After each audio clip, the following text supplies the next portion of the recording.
Howdy, folks. Welcome back to my YouTube channel. I am your host, the Mighty Bjorn. And today for you folks, I have a new Dungeons & Dragons video. Going to be talking some geopolitics again, and mostly the effects that geopolitics will have on your players. And basically, recently I did a video discussing geopolitics and essentially the effects that geopolitics should have on your world and how much bearing it should have, etc. And I actually did get some feedback from people through email messages, Discord, things of that nature.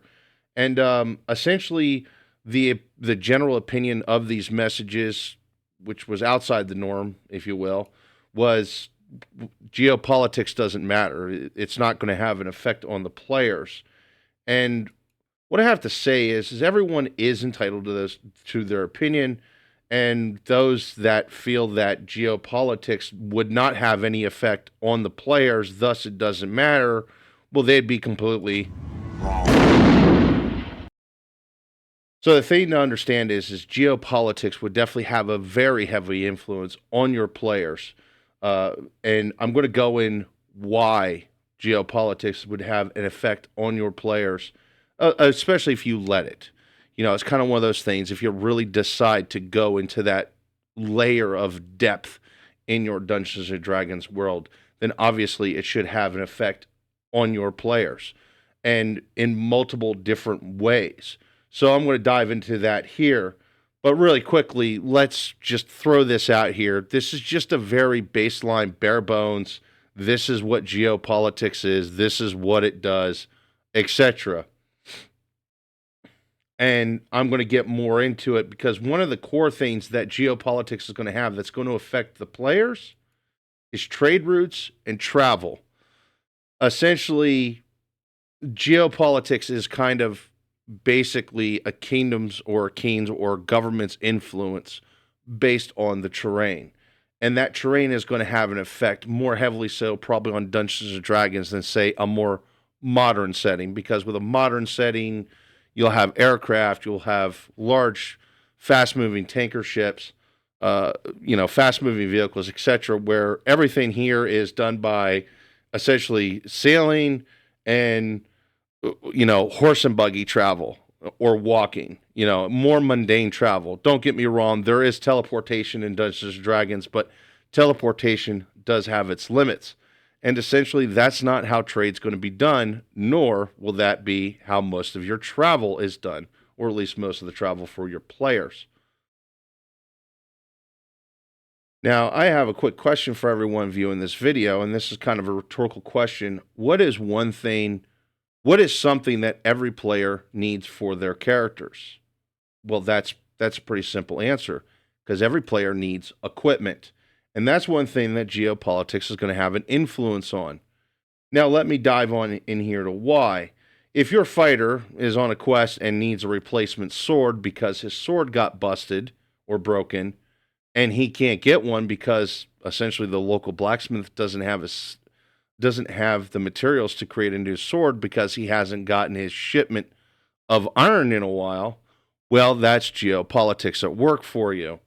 Now, there could be other factors of why this is happening, but I'll get a little bit more into trade routes and things of that nature in a little bit, because trade routes can be kind of a fickle thing, or, whatever. Another thing, too, to really consider, too, is if players want to buy silk rope, but they don't live in an area of the world that can produce its own silk, that means they're relying on imported silk. If that imported silk is not coming in, because for some odd reason the trade routes have been shut down and there is no alternative trade routes, then once again, that's geopolitics at work, because basically the shaping of the terrain and everything else is going to directly affect the trade routes.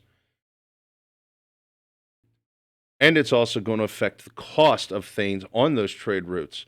Obviously, the more dangerous the trade routes, merchants are going to have to paid for increased security, and basically that's going to cost more money. So it could end up being, sure, you can buy this 50 feet of silk rope I have, but instead of the typical price of 2 gold, it's going to end up costing the players 5 gold. And yes, I do things like that. I will fluctuate prices based on what part of the world they're in, based on the geopolitics and the supply of things available. So that's kind of something you got to consider yourself is also your mercantile trade. And your mercantile trade is going to be based on your geopolitics because essentially they're using trade routes that have essentially been mapped out to get from point A to point B with their goods. And they're going to want to do it as quickly as possible, cheaply as possible, in an efficient way, and of course, safely as possible. So there's also some factors you got to figure in there that kind of reaches more into the political realm of things that happens within Dungeons and Dragons. But no matter which way you look at it, those trade routes is all going to be essentially changed or adjusted by geopolitics itself. Of course, wealth is another factor that comes into play. If essentially a kingdom has no mountains and no ways to mine steel, or well, not steel, iron, then obviously they're going to have to rely on iron for trade. And iron actually was a pretty hot item for trade, actually, during the period of medieval Europe, which would create a lot of wealth. Essentially, if a kingdom has nothing to offer because they have really no natural resources to collect, well, then they're not going to have a lot of wealth. And of course, that's all going to be based on the geopolitics, if you will, because essentially what it comes down to is they have no natural resources, thus they have no political power, thus they have no wealth, which is also going to affect living conditions as well as different types of trade conditions. Essentially, if there's not really a whole lot of steel or iron to be mined, then there's probably not going to be a whole too many blacksmith out there. Now, with that being said, if the land itself is very rich in nutrients and is very good farmland, then a lot of that land is going to be used for farming. And the primary trade item, which once again kind of rolls in the geopolitics, will be crops. Maybe flour or, anything along those lines. Corn, different types of crops, or even meats for what it matters. The next thing, too, that you really need to consider, too, is your players want to have a night out on the tavern because they want to celebrate their most recent victory. That sounds great. And the players show up and they decide to order the most expensive wine on the menu. Except for the problem is that wine isn't on the menu because it's not getting traded due to the geopolitics. Maybe the kingdom or the group that makes said wine, maybe it's, some kind of super high-end elvish spirit, that they just can't get it because of the geopolitics of things. Of course, geopolitics can also have an effect when it comes to quest, how players are going to get paid, what they're going to get paid with, etc., and what they're even being offered because, well, pretty often at some point or another, characters are going to be essentially hired out as mercenaries. Maybe because there's something going on outside of the sheriff's jurisdiction, so he decides to hire some kind of freelancers to go deal with that problem, and the player so happened to be available to do said task. A great example would be goblins within a keep, an abandoned keep. There's an abandoned keep somewhere along the road or near a bridge, whatever, and essentially goblins decides to take up residence in said abandoned keep, and now that road that was the primary source of travel for merchants can no longer be used as the primary source for merchants. So essentially what that means is they may have to take a slightly more dangerous than normal alternate route or even a longer route to essentially get their trade goods to wherever they want to go with it. And essentially what that's going to do is that's going to increase the cost of said trade goods. Once again, this is all going back to geopolitics, if you see where I'm going here, folks. Now, of course, the players may end up getting tasked to go deal with those goblins in the keep. And of course, you could essentially have the same argument for the dragon in the mountain. Maybe a dragon takes up residence on top of a mountain, and maybe that mountain was actually one of the primary sources for iron for the local kingdom.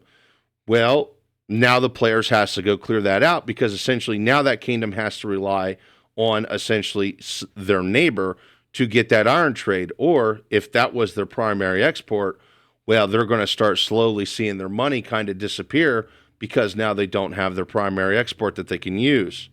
So there you go. Once again, some more geopolitics. And we didn't even touch base with warring neighbors on this one, because even warring neighbors could change the trade routes very quickly and make products from going to point A to point B longer, make things a bit riskier, thus increasing the price of said goods. So that all directly affects the players. Now, it may be a subconscious, indirect thing, such as the players may not know this is happening, or they may hear rumors about it happening, but they really don't know why it's happening until, well, someone tells them. And that's even if they're interested to find out. Either ways, my argument is with the importance of geopolitics within your Dungeons and Dragons world is based on the fact that geopolitics is just another cog should be another cog in your machine that makes your world go round, at least whenever you guys are playing Dungeons and Dragons. But anyway, folks, I'm going to wrap up today's video at that. Hopefully you all enjoyed that and kind of gleaned a little bit more about geopolitics and what kind of effects that it's going to have on your players. Anyway, thank you very much for tuning in, and have yourself a wonderful day.